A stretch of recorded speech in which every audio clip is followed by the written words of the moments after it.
Hey hi hello everyone. ఇవాళ special వచ్చేటప్పటికి బోటీ టమాటా ఎలా అనేది మీకు నేను చూపిస్తాను. ఒకసారి మీరే చూడండి. ఫస్ట్ ఆఫ్ ఆల్ బోటీ అయితే పేగుల్ని ఇలా శుభ్రంగా క్లీన్ చేసి పెట్టేసుకోండి. నీట్గా క్లీన్ చేయాలండి, ఏమీ ఉండకూడదు. నెక్స్ట్ వచ్చేటప్పటికి తోలు ఉందని చెప్పాను కదా, దాన్ని బాయిల్డ్ వాటర్ అండి, అది బాగా బాయిల్ చేసిన వాటర్లో ఆ తోలు అనేది ముక్కలు ముక్కలుగా కట్ చేసేసుకొని అది వాటిలో పీసెస్ని వేసేసుకోండి, ఎందుకంటే అది ఈజీగా వచ్చేస్తుంది తోలు అనేది. నెక్స్ట్ ఆఫ్ ఆల్ అన్నీ క్లీన్ చేసుకున్నాక వాటిని ఇలా బాయిల్డ్గా చేసుకోవాలి. నెక్స్ట్ ఇది మసాలా, దీంట్లో మనకి కొబ్బరి, అల్లం, వెల్లుల్లి, ధనియాలు, చెక్క, లవంగా వేసుకోవాలి. మిక్సీ చేసుకున్న దాన్ని ఇలా ఆయిల్ పోసేసుకొని ఆ ప్యాన్లో వేసుకొని ఇలా బాగా డీప్గా ఫ్రై లాగా చేసేసుకోండి. అది డీప్ ఫ్రై అయిన తర్వాత దాంట్లో ఒక ఆనియన్, పచ్చిమిర్చి అనేది మిక్స్ చేసేసుకోండి, బాగా వేసేసుకొని కట్ చేసేసినవి. ఆ తర్వాత అది కూడా ఫ్రై అయిన తర్వాత దాంట్లో ఒక టమాటా యాడ్ చేసేసి ఆ టమాటాను కూడా బాగా కలిపేసేసి మిక్స్ చేసి పెట్టుకోండి.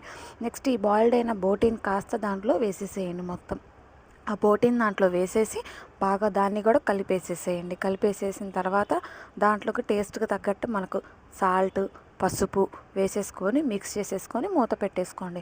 అలా ఒక 5 మినిట్స్ 10 మినిట్స్ బాగా బాయిల్డ్ అయిన తర్వాత మళ్ళీ దాంట్లోకి కారం వేసేసుకోవాలి. కారం అనేది 2 స్పూన్స్ అయితే నేను యాడ్ చేశాను.